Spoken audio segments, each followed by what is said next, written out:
Hello, जय हिंद बच्चों। स्वागत है आपका हमारे यूट्यूब चैनल पे। और जैसा हम पिछले चैप्टर में मैं आपको स्टेम और रूट पढ़ा चुका हूं, तो बॉटनी की तरफ आगे की ओर बढ़ते हैं। स्टेम रूट के बाद अपन देखेंगे आज लीफ के बारे में, यानी पत्ते के बारे में।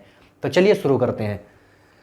सबसे पहले देखिए, हमने आपको जो स्टेम बताया था, ये देखिए जो स्टेम वाला भाग है आपका, ये देखिए मान लिया स्टेम है। ये स्टेम का एक जो सिरा होता है जहाँ पे पत्ती जो है जुड़ी होती है, उसको जो है बेस बोलते हैं। आप देखिए जहाँ पे पत्ती टच है, ये जो पार्ट है यहाँ पे पत्ती टच है, यहाँ से सिस्टम निकला हुआ है पत्ती का जो है ये देखिए, ये जो जहाँ पे जुड़ी है ये स्टेम से पत्ती का जो भाग जुड़ा है, इसको बोलते हैं, ये जो डंडी यहाँ पे जुड़ी है इसको बेस कहते हैं। ठीक है। उसके बाद आगे देखें हम, ये जो हरे कलर का हिस्सा है, मैंने हरे कलर से डिनोट करके रखा है, ये डंठल जो है, डंठल, इसको जो है पिटियोल बोलते हैं, पत्रवृंत।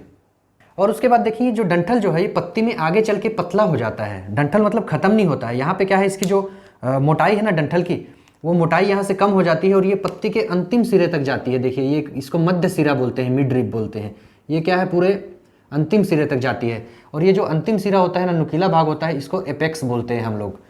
एपेक्स के बाद अगर इसकी बात करें हम, तो आपने देखा होगा जैसे हम किसी भी नोटबुक में लिखते हैं, कापी में, तो उसमें मार्जिन बने होते हैं ऐसे कि भाई इसके इधर नहीं लिखना है, इसके इधर ही लिखना है। इधर जो भी कुछ डालना होता है, हेडिंग वगैरह, क्वेश्चन आंसर वगैरह, वही डालना होता है। बाकी जो लिखने का काम होता है वो इधर होता है। वही सिस्टम है, देख लीजिए आप। ये मार्जिन, ये जो अंतिम सिरा होता है ना, ये वाला, ये जो ब्लैक कलर से है, ये मार्जिन कहते हैं इसको। मार्जिन, मार्जिन मतलब एकदम जो बाहरी सिरा, मतलब पत्ती का जो विस्तार होगा मार्जिन के अंदर ही होगा, मार्जिन के बाहर नहीं होगा।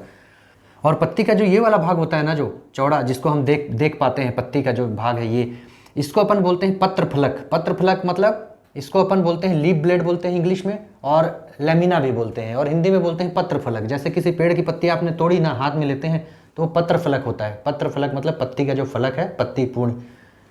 अब इसके हिसाब से जैसे ये पिटियोल है, डंठल, पिटियोल जो क्या करता है, तने से जो है इस पत्रफलक को जोड़ने का काम करता है। ये हो गया पत्रफलक आपका। और पत्रफलक और तने के बीच में जो है ये संधि का काम करता है, जोड़ने का काम करता है पिटियोल। अब पिटियोल के आधार पे है ना, जो पत्ती को दो भागों में बांटते हैं। देखिए कई पत्तियां आपने देखी होंगी जिसमें पिटियोल उपस्थित होता है। जैसे मान लीजिए आप देखेंगे आम की पत्ती, तो आम की पत्ती ऐसी होती है, मान लीजिए ऐसी ये, और उसमें ये पिटियोल जुड़ा होता है। ठीक है। तो ये पिटियोल के हिसाब से क्या बोलेंगे इसको, जिसमें पिटियोल प्रेजेंट होता है जिस पत्ती में, उसको पेटियोलेट बोलेंगे या सवृंत बोलेंगे। सवृंत मतलब हिंदी में इसको वृंत बोलते हैं, तो इसका सवृंत मतलब वृंत के साथ में, वृंत उसमें प्रेजेंट है। सहवृंत मतलब इसका संधि विच्छेद करेंगे तो सहवृंत आ जाएगा, मतलब वृंत के साथ में है, मतलब पिटियोल के साथ में है, उसको पिटियोलेट बोलते हैं। ठीक है, ये क्लियर हो गया।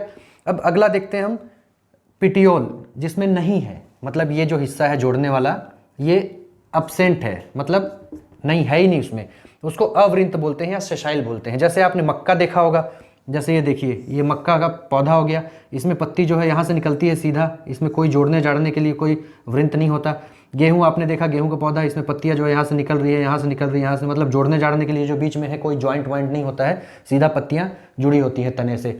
मतलब ये जो वृंत जो है ना वो अब्सेंट होता है, कोई ज़्यादा इसमें फंडा नहीं है, बस थोड़ा सा समझ लीजिएगा।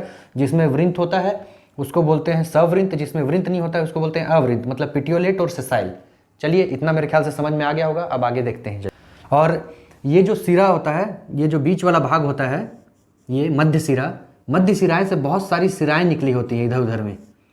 ये सहायक सिराएं होती हैं। ये क्या करती हैं, सहायता प्रदान करने का काम करती हैं, पोषण वगैरह प्रदान करने का काम करती हैं। हम आगे बताएंगे आपको। और थोड़ा सा देख लें कि इसमें जो है, ये जो पत्ती है आपकी, पत्ती के बीच में जो है ना, ये ऐसे ऐसे करके छोटे छोटे छोटे छोटे सूक्ष्म छिद्र पाए जाते हैं, जो मतलब नग्न आंखों से बहुत कम ही दिखाई देते हैं। इस क्लोरोप्लास्ट बोलते हैं। और क्लोरोप्लास्ट के में अंदर क्लोरोफिल करके एक पिगमेंट होता है, एक वर्णक होता है, जिसके कारण पत्ती का जो भी कलर होता है हमें दिखाई पड़ता है। जैसे क्लोरोफिल के कारण जो पत्ती का हरा कलर हमें दिखाई पड़ता है, तो वो जो इसमें पाए जाते हैं ना आपके क्लोरोप्लास्ट, क्लोरोप्लास्ट के अंदर जो क्लोरोफिल वर्णक पाया जाता है, उसके कारण पत्ती का रंग जो है हमें हरा दिखाई देता है। और दूसरी तरफ हमें बात करें, आगे बात करेंगे इसके बारे में जब हम प्रकाश संश्लेषण पढ़ेंगे, तब आपको मैं बताऊंगा। लेकिन थोड़ा सा यहाँ पे गाइडलाइन टाइप की जान लीजिए कि ये जो जैसे पत्ती है, मान लीजिए पत्ती में कुछ इस प्रकार के छेद पाए जाते हैं,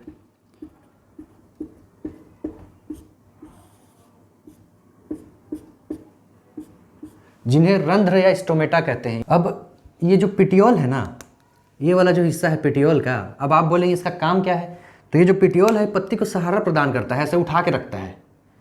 अब जैसे मक्का की पत्ती देखेंगे तो ऐसे खड़ी रहती है, क्योंकि उसमें पिटियोल नहीं रहता है, तो उसमें प्रकाश जो है इतना ज़्यादा मात्रा में नहीं पड़ पाता, कम सरफेस पे पड़ता है। और जैसे कई पत्तियां आप देखेंगे, जैसे नीम हो गया, आम हो गया, ऐसे हैं, तो उस पर क्या है, प्रकाश पूरी सतह पे पड़ता है, तो फोटोसिंथेसिस जो है अच्छी मात्रा में होता है, फूड का निर्माण जो है ज़्यादा होता है। तो ये क्या करता है, ये उठा के रखता है और प्रकाश की जो सतह है ना वो प्रोवाइड कराता है कि हाँ भाई इतनी सतह पे प्रकाश पड़ रहा है, मतलब सहारा प्रदान करता है और प्रकाश की सतह प्रोवाइड कराता है। और ये जो मध्य सिरा है ये जो है सहारा प्रदान करती है और पोषक तत्वों का परिवहन में भी काम आती है। और ये जो कंकाल है, मैंने बताया आपको, ये सहायक सिराएं जो होती हैं ये भी सहारा प्रदान करने का काम करती हैं, पत्ती को एक कंकाल रूपी तंत्र बना लेती हैं। अब चलिए हम आगे देखते हैं पत्तियों के प्रकार, मतलब टाइप्स ऑफ लीव्स। तो इसमें पहले हम देखते हैं किनारा जो था ना आपका, मार्जिन के हिसाब से। मार्जिन मतलब ये जो किनारा मैंने आपको बताया था पत्ती का, ये वाला जो किनारा रहता है, ये जो किनारा है मार्जिन के हिसाब से। अब मार्जिन के हिसाब से पत्ती को दो प्रकार में विभाजित किया गया है, एक होता है सिंपल, एक होता है कंपाउंड। अब सिंपल और कंपाउंड में आप अंतर देख लीजिए। सबसे पहले सिंपल मार्जिन वाला आपको बता रहे हैं। जैसे देखिए आपने आम की पत्ती देखी होगी, ये जो है ऐसे गई पत्ती, ये मतलब ये जो किनारा है ना वो एकदम बराबर है, एकदम सिंपल है, कहीं से ही जो है कटा फटा नहीं है, अंदर जो भी हो, ठीक है, इसके बारे में बाद में चर्चा करेंगे। लेकिन जो किनारा है, आपने आम की पत्ती देखी होगी, पीपल की पत्ती देखी होगी, तो जो किनारा रहता है ये एकदम एक सा रहता है, कहीं पे कटा फटा नहीं रहता। इसको बोल देते हैं अपन सिंपल, क्योंकि भाई कहीं से कटा फटा नहीं है, एकदम सिंपल है। अब सिंपल लीफ आप समझ गए हैं। अब इसके बाद देखते हैं कंपाउंड लीफ। कंपाउंड लीफ में क्या होता है, जो पत्ती का जो किनारा होता है ना, जैसे कोई पत्ती बनाया हमने, देखिए ये जैसे ये पत्ती बना ली हमने,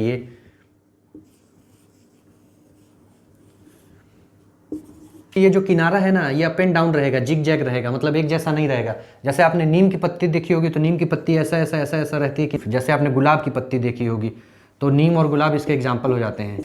चलिए, ये जो हमने क्लासिफिकेशन देखा ये था आपका किनारे के हिसाब से, मतलब मार्जिन, अकॉर्डिंग टू मार्जिन। तो मार्जिन के हिसाब से हमने दो प्रकार का देख लिया, एक जिसका मार्जिन कहीं से कटा फटा नहीं होगा, सिंपल होगा, उसको बोलेंगे सिंपल लीफ, इसमें आम आता है। उसके बाद दूसरा जो है कि कटा फटा रहेगा, किनारा जो है मार्जिन ऐसे ऐसे रहेगा, तो उसमें अपन आ जाएगा गुलाब और नीम आ जाएगा। तो ये देख लिया, मेरे ख्याल से समझ गए होंगे, कोई बहुत ज़्यादा कठिन नहीं है ये। तो चलिए अगला देखते हैं, ये सिरा के हिसाब से। तो जैसे मैंने आपको बताया था कि सिरा किसे कहते हैं, मान लीजिए जो पत्ती है, पत्ती का जो मध्य वाला भाग होता है जो आगे एपेक्स तक जाता है, इसको बोलते हैं सिरा, ये वाला। अब सिरा के हिसाब से देखते हैं, इसके हिसाब से भी पत्तियां दो प्रकार की होती हैं। पहला होता है पैरेलल लीफ, दूसरा होता है कॉम्प्लेक्स लीफ, पैरेलल और कॉम्प्लेक्स। अब सबसे पहले देखते हैं पैरेलल लीफ में क्या होता है। तो देखिए ये हो गई, ये देखिए, मान लीजिए, अब डायग्राम पे मत जाइएगा, अब जो समझा रहा हूँ समझने की कोशिश करिएगा। ये मध्य सिरा हो गई। उसके बाद जो सिराएं फैली है ना, जैसे केले की पत्ती आपने देखी होगी, इसमें क्या है, सिराएं देखिए ऐसे रहती हैं समानांतर क्रम पे, देखिए ऐसे, इसको एकांतर क्रम बोलते हैं, ऐसे ऐसे ऐसे ऐसे, मतलब आपको ना दूर से ही दिख जाएंगी, अलग से ही। ये देखिए, इसको बोलते हैं पैरेलल या एकांतर क्रम। केले की पत्ती आपने देखी होगी, तो उसमें आप इमेजिन करिए ऐसा ही सिस्टम पाया जाता है, पत्तियों में जो है ऐसा सिरा विन्यास पाया जाता है एकांतर क्रम का।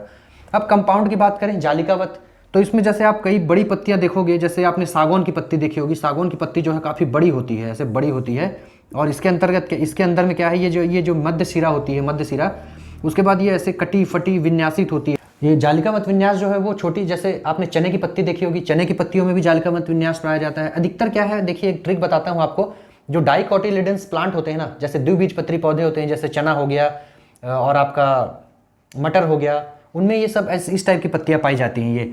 और जैसे जो मोनोकोटिलिडेंस प्लांट होते हैं, जैसे अभी मैंने पत्ते की बात की थी पहले कि मक्के में ऐसी पत्ती पाई जाती है जिसमें वृंत नहीं पाए जाते, उसके बाद पीपल और आम में पत्ती पाई जाती है जिसमें वृंत प्रेजेंट होते हैं। तो बस वही बात है, जैसे आम हो गया वो भी डाइकोटिलिडेंस है, जामुन हो गया वो भी डाइकोटिलिडेंस है, तो उसमें सब में ये इस टाइप की पत्तियां पाई जाएंगी।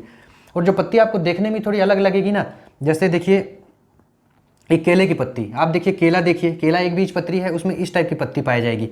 ऊपर से आप देखेंगे मक्के को देखेंगे तो मक्के में भी पत्ती ऐसे पाई जाती है जिसमें विन्यास जो है एकदम सीधा होता है, तो उसमें जो मोनोकोटिलिडेंस है उसमें इस प्रकार की पत्ती पाई जाएगी।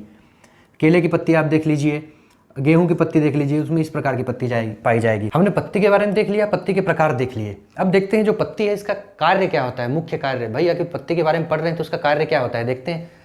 सबसे पहला होता है फोटोसिंथेसिस, प्रकाश संश्लेषण। तो जैसे हमने आपको बताया था कि पत्ती के ऊपर में जो छोटे छोटे छिद्र होते हैं उन्हें स्टोमेटा कहते हैं, और जो क्लोरोप्लास्ट के बारे में आपको बताया था, इन दोनों की जो है प्रकाश संश्लेषण में जो है बहुत मुख्य भूमिका होती है। प्रकाश संश्लेषण पत्ती के बिना जो है संभव नहीं है। सबसे पहला काम हो गया फोटोसिंथेसिस, प्रकाश संश्लेषण। सेकंड पे बात करें गैसेस एक्सचेंज। जैसे आपको पता है कि श्वसन की प्रक्रिया होती है, प्रकाश संश्लेषण की प्रक्रिया होती है। श्वसन में क्या करते हैं पौधे, ऑक्सीजन को छोड़ते हैं, कार्बन डाइऑक्साइड को अंदर लेते हैं। तो जो गैसों का एक्सचेंज होता है वो भी लीफ के द्वारा ही होता है। गैसियस एक्सचेंज होता है ना, वो लीफ के द्वारा होता है, पत्तियों के बिना संभव नहीं है ये। अगले कार्य की बात करें हम, तो जो ट्रांसपिरेशन होता है, ट्रांसपिरेशन की जो प्रक्रिया होती है, वाष्पोत्सर्जन की प्रक्रिया होती है, उसका भी मेन माध्यम पत्ती होता है। पत्ती पे ही सनलाइट पड़ती है तभी ट्रांसपिरेशन की प्रक्रिया संभव है, अन्यथा संभव नहीं है। तो ट्रांसपिरेशन की प्रक्रिया भी पत्ती का मुख्य कार्य है। उसके बाद हम देखते हैं कुछ पौधे, जैसे प्रोटेक्शन की बात हो गई। प्रोटेक्शन मतलब अपना बचाव करना। तो जैसे कुछ पौधे, जैसे हम नागफनी की बात करें, नागफनी में जो पत्तियां हैं ना वो स्पाइन्स में कन्वर्ट हो जाती हैं, मतलब कांटों में कन्वर्ट हो जाती हैं। इसमें क्या होता है, कांटों में कन्वर्ट होती हैं तो पहली बात तो क्या होता है, जल का बचाव होता है कि भाई पत्तियां अगर कांटों में कन्वर्ट हो गई तो वाष्पोत्सर्जन की जो दर है वो कम हो जाती है और पौधे को जो है कम पानी की आवश्यकता होती है। और जो जीरोफाइट पौधे होते हैं ना, जो मरुस्थल में उगते हैं, उनको ये क्या है, बहुत टाइम तक बना के रखते हैं ये स्पाइन्स जो है कांटे, क्योंकि कांटों से उतना ज़्यादा प्रकाश संश्लेषण हो नहीं सकता। आप जानते हैं, मैंने नागफनी के बारे में आपको बताया था कि जैसे नागफनी का पौधा है इसमें छोटी छोटी पत्तियां निकली होती है कांटों की। ये जो दिखता है हमें वो होता है स्टेम होता है, और छोटे छोटे जो कांटे होते हैं, स्पाइन्स होते हैं, वो होते हैं लीफ। तो ये क्या है, मॉडिफिकेशन करके प्रोटेक्शन का काम करता है। अब क्या है, इन्हें कोई जानवर भी नहीं खा सकते क्योंकि कांटा है इसमें। और दूसरी बात क्या करेगा, ये प्रोटेक्शन देगा कि इसमें वाष्पोत्सर्जन कम होगा, इस पौधे को, इसका जीवन जो है लंबे टाइम तक बना के रखेगा। तो ये हो गया प्रोटेक्शन के बारे में। आगे बात करें न्यूट्रिशन की, तो बहुत सारे ऐसे पौधे होते हैं जिन्हें हम कीटभक्षी प्लांट कहते हैं। आगे बताऊंगा मैं लीफ के मॉडिफिकेशन में आपको कीटभक्षी प्लांट्स के बारे में। लेकिन जो कीटभक्षी प्लांट होते हैं ना, कीटभक्षी जो पौधे होते हैं, वो अपनी पोषण संबंधी जरूरतों को पूरा करने के लिए, आप जानते हैं कीटों में प्रोटीन होता है, प्रोटीन से हमें नाइट्रोजन प्राप्त होती है। तो कई पौधे ऐसे होते हैं जो अपने नाइट्रोजन, अपना जो पोषण प्राप्त करने के लिए जो है वो कीटों को खाते हैं। मतलब उनमें एक स्ट्रक्चर होता है अलग टाइप का, मैं आपको बताऊंगा आगे मॉडिफिकेशन में। तो उनमें एक अलग टाइप का स्ट्रक्चर होता है जो क्या करते हैं, कीटों को खाते हैं और उसको धीरे धीरे उसमें उसके शरीर का जो निकलता है जूस, उसको ग्रहण करते हैं, अवशोषित करते हैं और अपनी नाइट्रोजन संबंधी जरूरतों को पूरा करते हैं, अवशोषित करते हैं। तो ये उसका अगला काम हो गया। पत्तियां जो है मॉडिफिकेशन हो जाती हैं, ऐसे मॉडिफाइड हो जाती हैं ऐसे रूप में कि न्यूट्रिशन का जुगाड़ भी खुद ही कर लेती हैं। उसके बाद बात करें कि वेजिटेटिव रिप्रोडक्शन की बात करें, तो पत्तियों का कुछ ऐसा भाग होता है, जैसे ब्रायोफिलम एक प्लांट होता है, उसमें जो पत्ती के ऊपर में देखिए छोटी छोटी बड लग जाती हैं, उससे क्या होता है, नए पौधे का निर्माण हो जाता है। मतलब वेजिटेटिव रिप्रोडक्शन या वेजिटेटिव प्रोपोगेशन के लिए भी इसे यूज करते हैं। कुछ पौधों में पॉलिनेशन के लिए भी पत्तियाँ यूज होती हैं। ठीक है, यहाँ तक आप समझ गए। उसके बाद बात करें फूड स्टोरेज की, तो पत्तियों में फूड स्टोरेज भी होता है जिसके कारण पत्तियाँ फूल जाती हैं। आपने एलोए नाम सुना होगा, रामदेव बाबा काफ़ी नाम लेते रहते हैं एलोए का। तो एलोए में जो आप पत्तियां देखते हैं ना, जो मोटी होती हैं, वो फ्लैसी लीव्स हो जाती हैं, वो जो है इसके कारण होती हैं, फूड स्टोरेज के कारण। फूड स्टोरेज करके वो जो है पत्तियां चौड़ी हो जाती हैं। तो कुछ पत्तियां, इसका काम भी है फूड स्टोरेज करके रखना। उसके बाद बात करेंगे सपोर्ट की, तो आपने मटर का पौधा देखा होगा। मटर में क्या है, छोटा छोटा गुच्छे की तरह आगे निकल जाती है, प्रतान या टेंड्रिल बोलते हैं जिसे। वो क्या करता है, कहीं भी मटर को ना चढ़ने, मटर के पौधे को कहीं भी चढ़ने में सहायता करता है। ऐसे देखिए पतली मूंछों की तरह ऐसे निकली होती होगी, स्ट्रक्चर आपने देखा होगा, उसे टेंड्रिल या प्रतान बोलते हैं। तो वो क्या है, मटर के पौधे को कहीं भी चढ़ने में सहायता प्रदान करता है, चढ़ने में सपोर्ट प्रदान करता है। तो ये थे पत्तियों के वर्क थे, आप समझ गए होंगे। पहला फोटोसिंथेसिस, दूसरा गैस एक्सचेंज, तीसरा ट्रांसपिरेशन, चौथा प्रोटेक्शन, पांचवा न्यूट्रिशन, वेजिटेटिव रिप्रोडक्शन और पॉलिनेशन में भी हेल्प करता है, फूड स्टोरेज में भी हेल्प करता है, सपोर्ट प्रदान करता है। तो आप ये समझ गए होंगे। चलिए अब आगे देखते हैं modification of leaves. Modification of leaves में तो सबसे पहला जो लीफ का मॉडिफिकेशन है उसे लीफ स्पाइन या पर्णकंटक बोलते हैं। तो चलिए पर्णकंटक के बारे में देखते हैं। जैसा कि नाम से ही स्पष्ट है, हिंदी में अगर नाम देखेंगे तो आप इंग्लिश में भी देखिए, लीफ स्पाइन। लीफ मतलब पत्ती, स्पाइन मतलब कांटे, पर्ण मतलब पत्ती, कंटक मतलब कांटे। मतलब जो इसकी पत्तियां हैं, आप देखिए कैक्टस, नागफनी आपने सबने देखा होगा। इसमें जो है क्या, आपको मैंने भी बताया था लीफ के वर्क में, मैंने आपको बताया था कि इसमें पत्तियां रूपांतरित हो जाती हैं कांटों में, जो प्रकाश संश्लेषण की क्रिया और ट्रांसपिरेशन को नियंत्रित करती हैं। तो एक आपने वीड सुना होगा, आर्जिमोन मैक्सिकाना, इसको सत्यानाशी के नाम से जानते हैं। इसमें भी जो पत्तियां जो है कांटों के रूप में रूपांतरित हो जाती हैं। इसके बाद आगे बात करें लीफ टेंड्रिल की। लीफ टेंड्रिल में क्या होता है, पत्ती जो है एक ऐसे ऐसे धागे की नुमा संरचना के रूप में रूपांतरित हो जाती है, जो क्या है ऊपर चढ़ने में मदद करती है। जैसे हम मटर के पौधे को देखें, मैंने आपको बताया था अभी, मटर के पौधे में क्या है, एक संरचना होती है जो पत्ती को ऊपर चढ़ने में मदद करती है, सहायता प्रदान करती है ऊपर चढ़ने में। तो क्या है, इससे पौधे का फैलाव बहुत अच्छा होता है। और पत्ती का जो है ना, ये एक मॉडिफिकेशन है। मॉडिफिकेशन क्या होता है, मॉडिफिकेशन तभी होता है जब किसी चीज़ को ना ज़रूरत होती है, कुछ ज़रूरत के हिसाब से। जैसे मरुस्थली पौधों में हमने बताया कि कांटे बन जाते हैं, तो उसे ज़रूरत है, क्योंकि उसे ज़िंदा रहने के लिए कहीं ना कहीं अगर पत्ती बड़ी होगी तो ज़िंदा कैसे रह पाएगा, इतना वाष्पोत्सर्जन हो जाएगा, उससे इतना वाटर लॉस हो जाएगा, क्योंकि तड़प के मर जाएगा पौधा। तो कहीं ना कहीं उसको अपनी सिचुएशन, अपनी जीवितता बनाए रखने के लिए पत्तियों को रूपांतरण करते हैं, चाहे पत्ती हो, चाहे जड़ हो, चाहे स्टेम हो, जो भी हो आपका स्टेम, रूट, लीफ, इनमें मॉडिफिकेशन तभी होंगे, वो अपने आप के जीवन को रखने के लिए, बनाए रखने के लिए अपना अस्तित्व वो मॉडिफिकेशन करता है। तो अगला देखते हैं पिक्चर प्लांट या घट पर्णी। नाम से स्पष्ट है, हिंदी में देखिए, घट मतलब घड़ा, पर्णी मतलब पत्ती। तो इसमें जो पत्ती है ना, देखिए आप, मैं आपको फोटो में दिखा रहा हूँ, इसमें जो पत्ती है वो एक घड़े के रूप की संरचना ले लेती है, जिसमें क्या करते हैं, ये नाइट्रोजन की ज़रूरत को पूरा करने के लिए करते हैं ऐसा। और इसमें क्या होता है, जो पत्ती है वो घड़े की तरह बन जाती है, ऊपर एक ढक्कन होता है। आप देखिए इसमें क्या है, जैसे ही कोई कीट इसके अंदर घुसता है, ऊपर से जो ढक्कन है ना, ये ढक्कन बंद हो जाता है और कीट क्या है, अंदर में ही मर जाता है। जब वो मर जाता है तो इसमें कुछ एंजाइम पाए जाते हैं जो क्या करते हैं, नाइट्रोजन का अवशोषण कर लेते हैं और पोषण में सहायता प्रदान करते हैं। ठीक, इसका जो एग्जाम्पल है वो है घटपर्णी प्लांट है। और उसके बाद हम ब्लैडर वर्ट की बात करें तो जैसा नाम से स्पष्ट है, अगला मॉडिफिकेशन है ब्लैडर वर्ट। ब्लैडर वर्ट जो है नाम से ही स्पष्ट है, ब्लैडर मतलब जो है थैली। तो इसमें क्या होता है, पत्ती जो है ना एक थैली के रूप की संरचना बना लेती है। आप देखिए, मैं आपको दिखा रहा हूँ इमेज में, पत्ती जो है एक थैली के रूप की संरचना बना लेती है, और जिसमें क्या करता है, जिसमें कीट आके घुसता है, ये भी लगभग सेम पिक्चर प्लांट की ही तरह होते हैं, ब्लैडर वर्ट भी। यूट्रिकुलेरिया इसका एग्जाम्पल होता है। तो इसमें क्या है, जैसे ही कोई इंसेक्ट आके घुसता है, उसके बाद वो मर जाता है उसके अंदर, तो उसका जो स्वांगीकरण है एंजाइम के द्वारा कर लिया जाता है, और अपनी जो आवश्यकताएं हैं भोजन की, अपने न्यूट्रिशन की, उसको कंप्लीट कर लिया जाता है। तो देखिए, हमने देख लिया टाइप्स ऑफ लीव्स, देखा लीव्स के बारे में देखा, उसके बाद फिर हमने लीव्स का मॉडिफिकेशन देख लिया, लीव्स और लीव का हमने वर्क देख लिया। इसमें कहीं कुछ आपको कोई कन्फ्यूजन हो तो आप कमेंट करके मुझसे पूछ सकते हैं। और वीडियो आपको अच्छा लगा होगा तो प्लीज़ लाइक करिएगा, चैनल को सब्सक्राइब करिएगा, और इसी प्रकार की एजुकेशनल वीडियो और करंट इश्यूज़ की जानकारी के लिए हमारे चैनल पर बने रहिएगा।